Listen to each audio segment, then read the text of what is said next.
Olá, pessoal, estamos de volta e vamos lá para o terceiro trecho da nossa aula. Vamos falar um pouquinho sobre esses documentos, né? Então, nós dividimos os documentos para facilitar o entendimento e a primeira parte desses documentos foram chamados documentos administrativos, que são os documentos que têm o objetivo de desenvolver a gestão administrativa em uma unidade de alimentação e nutrição. Temos vários exemplos, né? O contrato, o termo de encerramento, né, e documentos que vão nos ajudar a facilitar esse processo de condução da equipe e dos resultados na unidade de alimentação e nutrição. Outro grupo de documentos que nós já falamos são os documentos sanitários. Esses documentos sanitários, eles têm o objetivo de cumprir a exigência de órgãos de fiscalização. De um modo geral, nossa aula de hoje, ela contempla esses documentos, tendo em vista que eles são importantes para o cumprimento das normas e requisitos sanitários. E a gente pode dar vários exemplos: Manual de Boas Práticas, POPs, Instrução de Trabalho e outros documentos norteadores da qualidade. Para começar, com o primeiro documento aí, nós vamos traçar estratégias para a elaboração do Manual de Boas Práticas. Quem é esse documento? Então, todo mundo já viu um Manual de Boas Práticas na vida, pelo menos um, né? Ou sabe, ou já ouviu falar sobre esse documento. Ele é um documento que reúne as informações sobre quais são as práticas adotadas por aquele estabelecimento para garantir o cumprimento das práticas de manipulação seguras ao alimento. Tá? Eu trago um exemplo de uma capa de um manual de boas práticas, que não foi elaborado por mim, mas eu trouxe para a gente fazer uma análise. Tá? Eu vou pedir que vocês analisem, observem essa imagem, né? Se precisarem pausar o vídeo, vocês podem pausar para fazer uma análise desta capa de manual neste momento, tá? Assim que vocês concluírem essa pausa, né, identificarem quais são as informações que ele apresenta na capa, né, com relação à cabeçalha e rodapé, se está tudo ok, e aí a gente vai fazer uma análise agora a seguir, tá bom?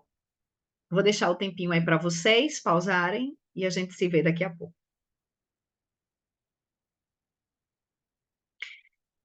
Pois bem, se vocês conseguiram fazer a pausa e fazer a análise, vamos lá fazer a verificação desse manual de boas práticas.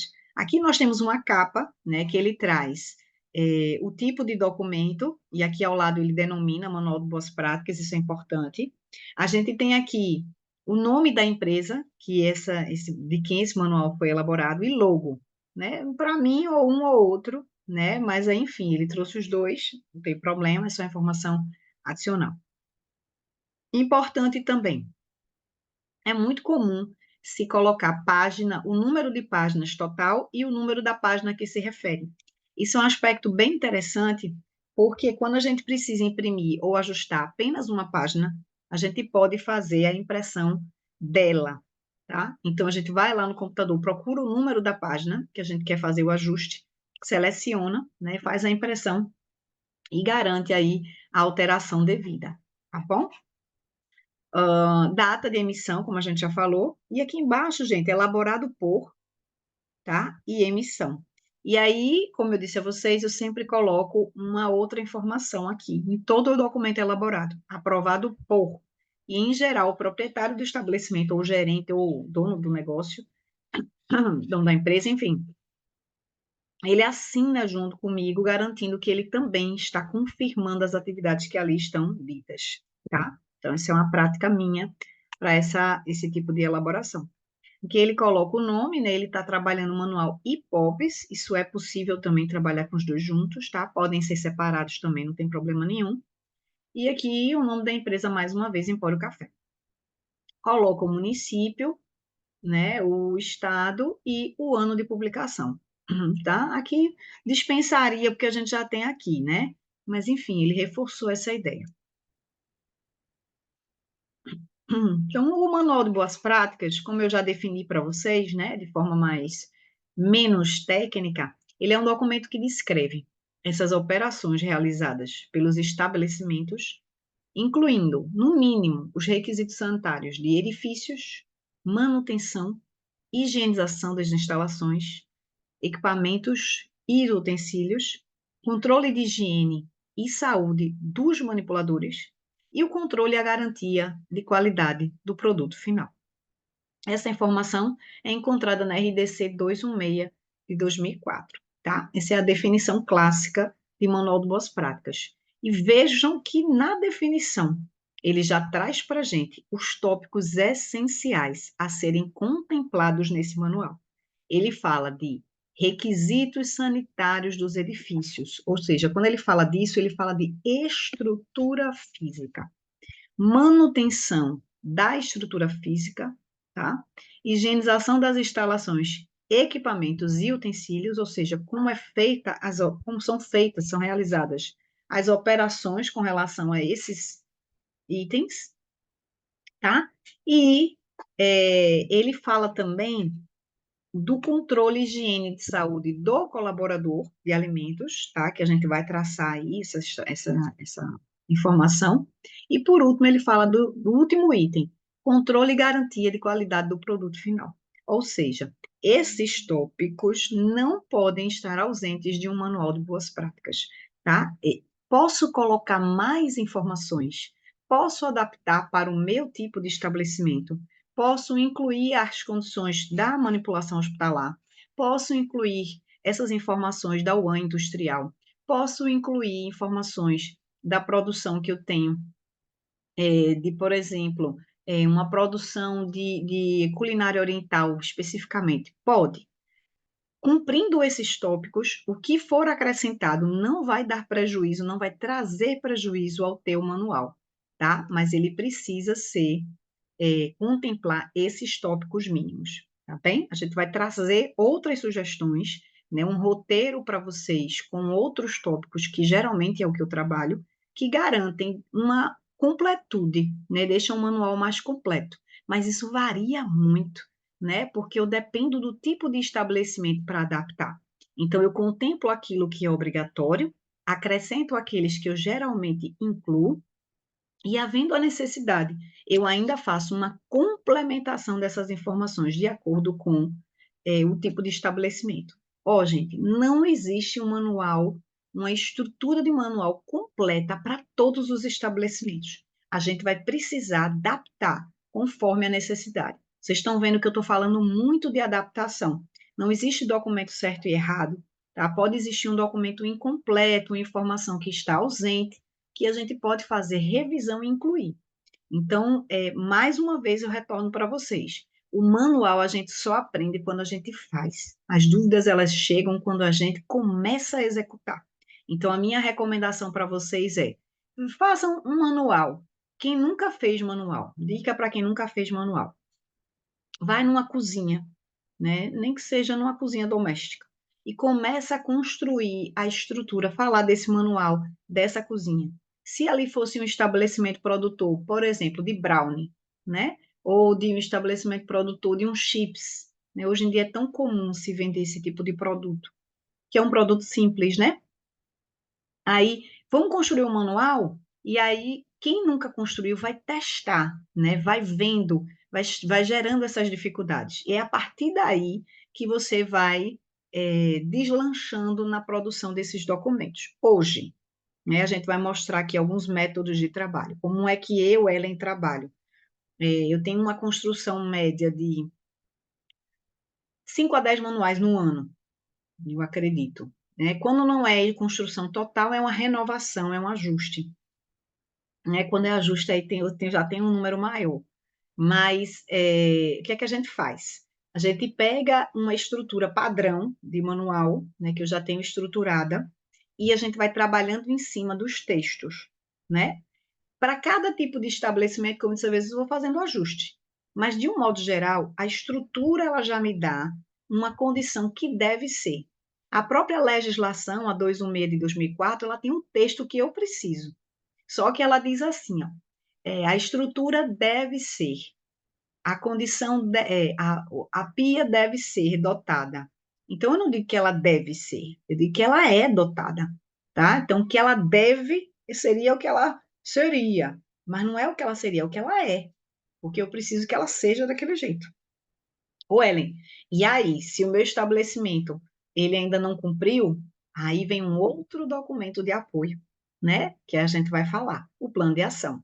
Se eu tenho um manual de boas práticas, que eu estou descrevendo as operações e eu vi que a PIA não atende aos requisitos da vigilância, eu vou criar um plano de ação para poder justificar aquele manual e dizer, ó, o item 2, a PIA está conforme o plano de ação número tal.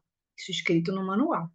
E aí eu agrego nesse plano de ação a informação de que a PIA precisa ser ajustada, tá? Então a gente tem dois documentos correndo muitas vezes em paralelo. Eu tenho um manual de boas práticas, que é aquilo que está, que é a realidade do negócio, que é a realidade da unidade de alimentação, que é o que de fato está acontecendo naquele ambiente.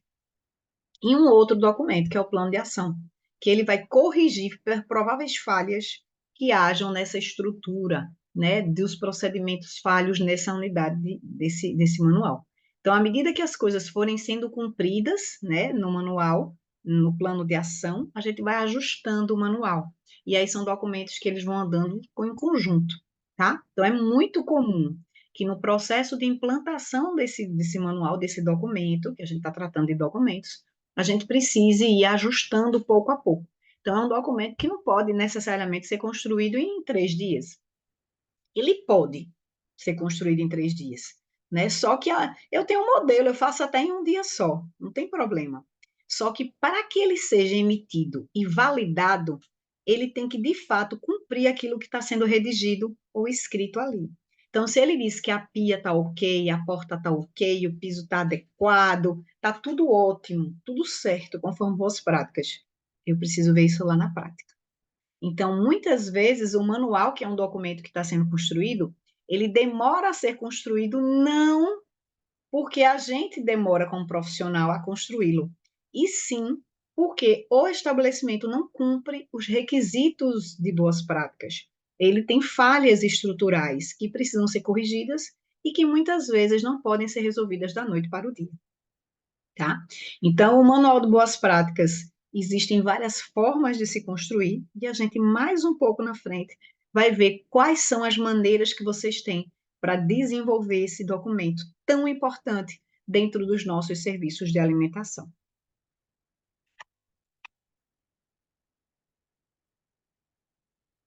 Pois bem, Ellen, então quais são aí os requisitos, né? Quais são os cuidados que eu tenho que ter quando eu for elaborar um manual de boas práticas? Então, cuidados. Deve haver ao menos uma cópia impressa no estabelecimento. Então, esse manual, depois de elaborado, eu posso ter em PDF. Isso é muito comum, né? Até porque a vigilância, hoje em dia, a gente aqui está trabalhando muito com a versão digital dele, para envio para vigilância, para correção, né? E ela deve ter uma versão impressa no estabelecimento para acesso dos colaboradores, tá? E aí eu também dou orientações para vocês com relação a esses documentos. Imprimir um material legal, resistente, né? Eu gosto muito de trabalhar com papel couché, dependendo do estabelecimento, fica bem legal, fica com a resistência, ele é firme, e eu coloco em pasta plástica. Eu até tenho uma pasta plástica aqui para mostrar para vocês. É muito comum se trabalhar com manuais com essas pastas aqui, ó, pastas plásticas. Essa é um material super simples e é lavável também, tá? É lavável. Agora, aqui ela é aberta, né? Pra gente colocar tá? Então a gente coloca aqui. Então, é um material bem interessante, flexível, tá? Eu gosto mais do que aquelas antigas pastas pretas que a gente usava da capa preta. É muito bem antiga, né? Esse é um material flexível que pode molhar, né? É bem interessante que a gente faça uma cópia impressa nesse material. E o que eu acho legal, porque aí algumas pessoas gostam de encadernar. Pode ser encadernado? Pode. Só que o encadernado, aí você tem que ver qual tipo de estabelecimento, porque tem áreas que são muito molhadas. E aí a gente vai ter dificuldade. Nesse caso, a gente consegue botar, inclusive trocar. Lembra que eu falei do encadernado não dá. Aqui eu coloco a folhinha e aí quando eu quero alterar, eu puxo só essa folha, reimprimo, ajusto, coloco a revisão e coloco de volta. Então, no encadernado você teria que soltar aquele espiral e fazer o ajuste. Então, se eu sou nutricionista RT do estabelecimento, eu prefiro colocar numa pasta como essa. Se eu fiz um serviço de consultoria para entregar o manual ao cliente e deixar ele com aquelas informações, aí eu faço encadernado, porque eu não vou estar o tempo todo lá fazendo a checagem, a verificação desse caderno, né, desse material. Ele deve estar devidamente datado, assinado pelo responsável técnico da empresa também. Então, o dono, por exemplo, pode elaborar um manual, não tem problema nenhum. Mas à medida que eu reviso, eu assino ali, eu estou alegando que eu estou ciente do que ele colocou lá. Então, é importante que vocês tenham esse discernimento, né? Claro, eu posso, uma estagiária minha pode elaborar, uma outra nutricionista parceira pode elaborar, né? Contanto que eu revise. Então, no meu manual, lá no rodapé, vai existir essa informação e eu vou mostrar isso para vocês lá na frente. Deve estar disponível, impresso ou em formato eletrônico para aqueles envolvidos nas operações, inclusive para a fiscalização sanitária. Então, falei para vocês, ó, 2 cópias, uma impressa e uma digital, essencial, tá? Gera PDF, sempre em PDF, para deixar o arquivo bem bloqueadozinho, para evitar dano, né, de falta de configuração. Deve retratar fielmente a realidade do estabelecimento. Se é para mentir, é melhor não dizer. Então, existe um artifício que a gente utiliza, por exemplo, se você quer dar detalhes sobre sobre sua, sei lá, o piso. O piso é de cor branca, é uniforme, é lavável, resistente às operações de limpeza, não apresenta nenhum tipo de rachadura, infiltração, trinca. Eu estou descrevendo completamente. Ou eu posso dizer, o piso encontra-se íntegro, mas eu não falei da cor, porque talvez a cor do meu piso ela não seja lá tão adequada quanto deveria, tá? Então, ou eu posso descrever, o piso é de cor escura, entretanto, existem ações adotadas num plano de ação tal para seus ajustes. Aí você vai lá no plano de ação, coloca a recomendação de troca e passa para o cliente. Tá? Então, são características, são condições que a gente vai precisar avaliar em cada caso, tá? É, E aí pode, claro, Ellen, você deixou a informação incompleta. Deixei. Eu não estou mentindo, né? Mas aí o fiscal pode dizer, Ellen, você não descreveu o piso. Então, aí eu vou ter que voltar e descrever o piso e fazer o plano de ação que eu sugeri, tá? Acontece. E, por último, deixar a última versão apenas disponível, tá? Ou seja, se tiver 2021, joga isso fora, manda embora, tira dali, porque isso pode causar confusão com relação aos procedimentos adotados. Os procedimentos podem ter mudado e a versão ainda é da mais antiga, tá certo? Vamos para as etapas de elaboração desse manual, né? Essa imagem é uma imagem que eu tirei de um curso que a gente oferece, e aí eu achei por bem trazer no modelo do mesmo jeitinho integral, porque ficou muito legal. Ela vai mostrar o fluxo todo, do início do contato com o cliente até o processo de entrega desse manual, tá? Isso aqui a gente está considerando que você é um profissional que está oferecendo esse serviço. Mas, se for você está elaborando o manual, por exemplo, da sua própria unidade, a gente vai cortar algumas etapas aí e vai começar já na etapa de estruturação do documento, que é o item 4, tá? Que fique claro que aqui a gente só está somando algumas informações, vocês não perdem nada, tá? Então, primeiro caso, eu tenho um cliente que solicita a elaboração de um manual. Então, eu vou fazer contato com ele, uma reunião presencial ou por telefone, e vou passar depois dessa noção do que é o local, quantas refeições ele produz, qual é a necessidade dele, qual o tipo de alimento que ele consome, porque tudo isso, gente, interfere na minha dinâmica de manual. Se ele produz lanches, meu cliente produz lanches, o manual é um. Se meu cliente produz café da manhã, almoço e jantar, o manual é outro. Eu tenho uma complexidade maior, uma equipe muito maior. um atendimento, imagine para eu coletar dados de manhã, à tarde e à noite. Então, a extensão da atividade também é muito maior. Então, quanto mais complexo for o manual, mais tempo ele vai demorar para ser elaborado. Quem trabalha aqui em unidade hospitalar sabe o que é isso. Existe uma complexidade muito maior, detalhamentos com relação aos procedimentos adotados com relação a material de pacientes, né? Outra demanda é a demanda de funcionário, que às vezes é produzida para eles também. Só que o circuito, a forma de distribuição do funcionário é diferente da forma de distribuição do paciente. Desculpa. Então, essa conduta,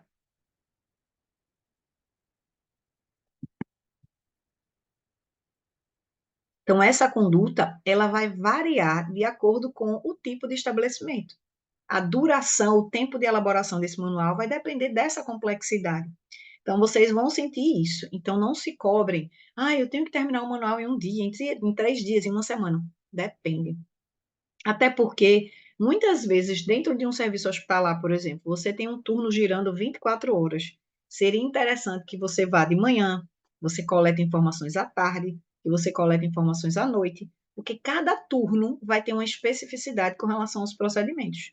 Né? O que se faz no turno da manhã é diferente da demanda da noite, porque a equipe é diferente. Não é que são pessoas. Eu estou querendo dizer que o quantitativo de pessoas é diferente, o método de trabalho da noite acaba tendo um fluxo diferente do dia. Então, isso interfere na sua dinâmica de elaboração do manual, tá? Então, quando a gente presta serviço para uma empresa, então eu posso, por exemplo, ser Nutri de One e prestar serviço para uma outra empresa elaborando um manual para ela. Isso é muito frequente, inclusive. E aí, eu passo a proposta para essa empresa e ela aceitando essa proposta, a gente vai passar para o contrato de prestação de serviços, que é um documento administrativo, lembra? Então, esse documento de contrato, ele vai ser elaborado e, geralmente, a gente solicita o recebimento de 50% dos valores recebidos. E aí tem um outro documento que a gente vai emitir, que é um recibo, tá? Passando daí, a gente vai solicitar os dados do cliente, por exemplo, solicitar documentos que ele tenha para comprovar todas as boas práticas e vai fazer a inspeção para coleta de dados. Por exemplo, eu vou fazer a visita na estrutura para ver quantas são as áreas, qual a dimensão dessas áreas, se existe planta, cadê a planta em PDF ou impressa. A gente vai avaliar onde é que está a localização das pias, né? A gente vai ver o fluxo, de onde vai o alimento, para onde vai. Então, todo esse estudo, né, faz parte desse documento das boas práticas. Então, acontece no momento da visita. E aí a gente vai estruturar o documento que eu vou mostrar para vocês, né? O item 4 é quando a gente vai começar a redigir, a escrever, a descrever, né, a digitar as informações sobre esse documento, tá? A gente vai para alinhamento do plano de ação, se houver necessidade de construir um plano de ação, por quê? Para o manual das boas práticas ser entregue, ele precisa estar de acordo com a legislação. E para estar de acordo, não pode ter falhas de estrutura. E aí é importante que tenha um plano de ação que corrija falhas estruturais. Buracos na parede, pisos quebrados ou cerâmicas quebradas, problemas com relação à vedação de porta, infiltrações na parede. Gente, são tantos problemas estruturais, né, comuns nessas áreas, que eu não posso entregar um manual dizendo que a parede está mofada, tá? Se faz após a conclusão desse processo a impressão, e aí, se houver a necessidade de treinamento da equipe, eu preciso apresentar apresentar esse documento para a equipe. Por quê? A equipe ela precisa tomar ciência que existe um documento de referência sobre os procedimentos da casa, tá? E aí o proprietário assina, todo mundo que está presente assina, porque aí você atinge o manual de boas práticas entregue e implantado para a equipe, tá bom? E aí chegamos na etapa como elaborar. Eu acredito que a gente vai precisar dividir isso em duas partes, mas não tem problema, né? Vocês vão entender, vão compreender bem direitinho. Então vamos lá, vamos falar da elaboração desse manual de boas práticas. Primeira coisa que a gente vai pensar no manual é qual é a clientela atendida? Quem é minha clientela? Porque a minha clientela, de acordo com a característica dela, vocês sabem que eu vou modificar esse manual. se ela é hospitalar, se ela é um restaurante de venda, uma UAN comercial, né? Desculpa, se ela é um restaurante comercial ou se ela é uma UAN, né? Que a gente chama de institucional, que é quando você tem é, refeições produzidas por instituições para seus colaboradores, tá? Então, dependendo de quem seja esse cliente, eu preciso definir qual é a estrutura de manual que eu vou trabalhar. Eu tenho estruturas prontas para cada um desses grupos, tá? Eu tenho estrutura de unidade hospitalar, embora não tenha mais frequentemente construído esses documentos para essas áreas. Restaurantes comerciais é a minha vibe principal hoje, né? E restaurantes institucionais, refeitórios de empresas, né? Então, também eu acho que é muito parecido com o comercial. Não muda muito, não. Vamos passar para aqui. Então, eu preciso definir a clientela. O manual, ele é uma exigência das boas práticas para serviço de alimentação. Quem diz isso não sou eu, foi a própria Biblioteca de Alimentos. Quem é essa Biblioteca de Alimentos? A Biblioteca de Alimentos é um documento de referência da Anvisa hoje para a consulta de legislações dos nossos setores de alimentos e bebidas. Então, se você quiser saber qual legislação existe para seja qual for o tipo de estabelecimento, claro que eu estou falando de legislação federal, tá, gente? Legislação da Anvisa. Eu fiquei devendo para vocês, na aula anterior, apresentar onde a gente pesquisa a legislação estadual e municipal. E aí, nesses documentos, a gente encontra tudo que é legislação federal. Se vocês estiverem nessa aula agora, assistindo por outro meio que não seja o celular, vocês podem acessar pelo celular esse QR Code, que ele vai dar acesso a esse documento de forma mais recente. A Biblioteca de Alimentos ela vai ser encontrada hoje no portal da Anvisa, que é chamado VisaLegis. O portal da Anvisa está super atualizado, né? E está sendo mantido de forma atualizada constantemente. Inclusive, a Biblioteca de Alimentos também, ela está sendo sempre atualizada. Isso tem deixado, tem sido muito interessante, porque a gente consegue deixar, encontrar regulamentos novos à medida que eles são atualizados pela Anvisa, tá? E se vocês quiserem acessar, entrem pelo celular nesse QR Code e acessem o material para download, tá bom? Só lembrando que a Biblioteca de Alimentos, ela é um documento que ela vem sendo revisado constantemente. Então, por exemplo, se a Anvisa publicar hoje não, porque hoje, um dia, uma terça-feira, vamos lá, terça-feira, ela publicou um documento novo, né, uma nova IN. Se ela publicou uma nova IN, ela vai liberar esse material de apoio já atualizado. Então, ela lança a IN novamente, já relança. Então, observem que neste campo aqui, vocês estão vendo, ele diz atualizado em, tá? Então, procurem sempre uma data mais recente, mais próximo do seu dia que você, da pesquisa, né? Que aí você garante. Se você visitar o site da VisaLegis, esse documento estará sempre em última versão lá. Eu tenho até uma sugestão para a Anvisa de colocar versão tal, porque a gente fica procurando saber, será que é mais nova? Né? Mas aí o portal da VisaLegis sempre vai ter a versão mais jovem, e aí vocês podem encontrar. Por que que eu estou mostrando a biblioteca de alimentos para vocês? Porque é nesse documento que a gente vai encontrar os regulamentos mais recentes. Então, se houver algo mais novo nos próximos dias, nos próximos meses, nos próximos anos, vocês receberão essa informação a partir da Biblioteca de Alimentos. Então, hoje eu estou falando aqui com vocês e pode ser que amanhã saia um novo regulamento. Então, é importante que vocês conheçam esse caminho, né, porque ele vai trazer para vocês informações atualizadas constantemente, né, em tempo real, tá bom?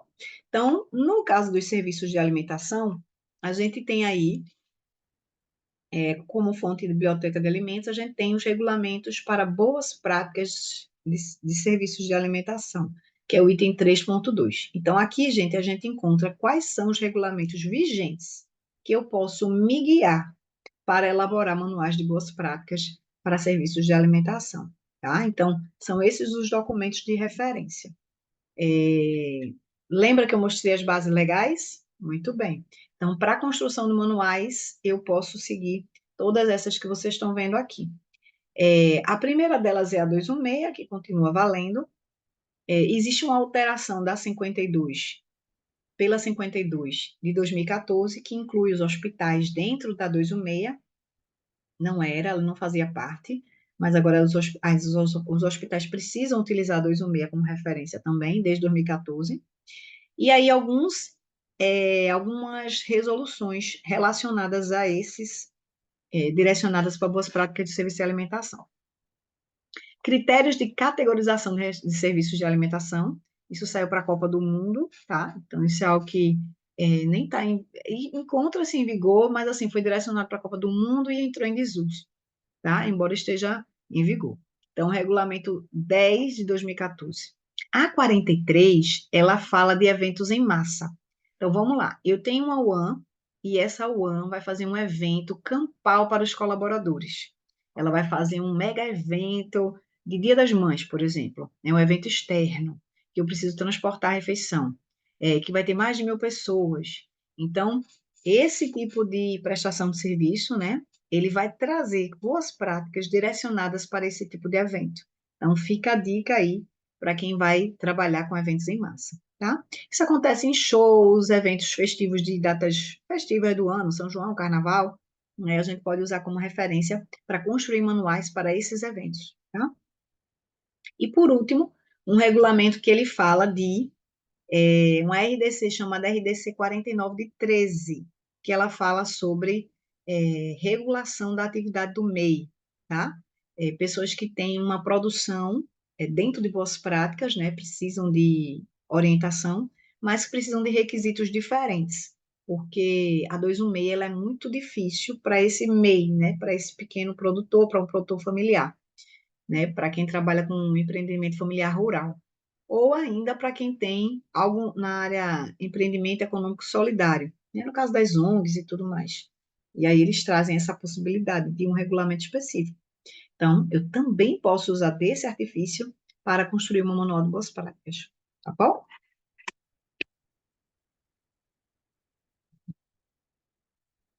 Muito bem, pessoal.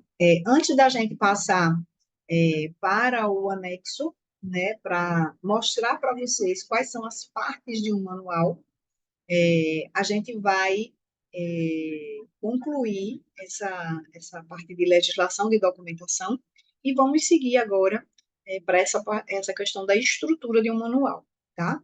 Então, quando eu vou começar a estruturar o meu manual, eu preciso fazer isso de duas maneiras. Primeiro, traçando quais são os elementos gerais, né? O que é que todo manual deve ter? Aí vocês vão ver que essa estrutura, ela é retirada da legislação. Se eu pegar a 216 de 2004, vocês vão ver que esses tópicos fazem parte também da legislação. E aí se convencionou a utilização desses tópicos como sendo tópicos importantes para a construção do manual. Então, o que vocês estão vendo aí? Vocês estão vendo que ele diz o alcance, ou seja, até onde ou quem deve se. Até onde se alcança isso? Quem são os estabelecimentos que estão relacionados com esse documento? Qual o objetivo do meu documento? Qual o objetivo do meu manual de boas práticas? Então, tudo isso vai ser respondido por você. Na hora de você construir o manual, você vai dizer: o objetivo deste manual é orientar a equipe do estabelecimento tal para implantação das boas práticas de manipulação de alimentos. Então, porque aí são definições gerais, objetivos que são, de fato, implementar boas práticas, garantir o alimento seguro, né? A gente vai agora ver o âmbito de aplicação. Se aplica à unidade de produção de onde? Né? Se aplica à unidade de produção e aos colaboradores, às vezes você tem anexos, tem prédios anexos, né? Que você vende, ou então a produção e distribuição. Então, tudo isso tem que ser relatado a quem se aplica esse manual de boas práticas. Quais são as definições? Aí vem como se fosse um glossário do Manual de Boas Práticas. Quais são as definições que você utiliza? Tá? E, por último, as referências. Então, esses tópicos são tópicos gerais, né, que eu chamei de tópicos gerais, são elementos presentes no manual que eu preciso descrever. E onde é que eu encontro o texto, que é a dificuldade é dizer como é que eu vou dizer isso, né? A própria legislação, se você abrir a 216 de 2004, ela tem textos lá que podem te ajudar. nessa construção, tá? Com relação ainda à estrutura, a gente vai trazer aqui quais são os demais tópicos. Eu queria ressaltar para vocês que os tópicos que a gente está vendo aqui de manual são tópicos que cumprem aquelas exigências da definição de manual, que eu acho que vocês lembram. Falando aí de edificação, equipamentos, higienização, lembra? Né? E traz mais elementos. Então, acaba que o manual que eu ofereço é um manual que traz isso só não, traz além, né, dessas características, dessas condições. Vou pegar o cabo do computador aqui, um instante. Pronto, que aí vai clarear para vocês. Então, essa estrutura, ela traz além, né? Então, Ellen, de onde você conseguiu isso? Eu consegui da própria 216.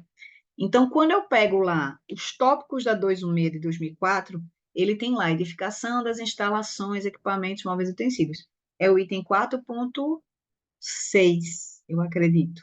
E aí a gente vai colocando aqui, ó, higiene das instalações, controle de vetores e pragas. Em cada um desses, gente, eu vou ter que construir textos que vão dizer como eu faço isso, como eu faço o controle de pragas no meu estabelecimento. Como é que eu faço o abastecimento de água no meu estabelecimento? É poço ou é Compesa, né? No meu caso aqui é Compesa, né? Que é, como é que a gente diz aqui? Que é a empresa distribuidora, né, de água potável para a população, é empresa estatal, né? Então, como é que ela faz a distribuição? Antes, né? Eu pego direto da estatal. Então, vem para a minha caixa, daqui vai para não sei para onde. Então, esse relato, essa declaração precisa ser dita. Então, a gente vai trabalhar um pouco sobre cada um desses tópicos no próximo vídeo. Eu vou mostrar para vocês como é que a gente consegue construir esses tópicos aqui do Manual de Boas Práticas. Mas vale salientar que todos esses aqui cumprem os requisitos, né? São além do que é solicitado pela Vigilância Sanitária, mas, entretanto, pode haver inclusão de novos tópicos, dependendo do formato do meu estabelecimento, dependendo do tipo de produto que eu trabalho. Então, de um modo geral, como eu disse a vocês, todo documento, neste caso, é adaptável e a gente precisa, de fato, construir, considerando essas prováveis adaptações. Embora esse seja completo, mas as adaptações, elas podem existir, tá? Só mostrando para vocês uma capa que eu trabalho, vocês estão vendo aqui que a gente tem uma capinha, né? E isso aí são capas intermediárias ao longo do manual, né? Mostrando o item, por exemplo, que é um item que já vai cumprir aqui, que é a higiene e saúde dos colaboradores, né? A parte de recursos humanos. Então, a gente consegue trabalhar aí todos os tópicos que são recomendados pela legislação. Eu vejo vocês na próxima aula para a gente aprofundar esse tema. Aguardo vocês e até lá.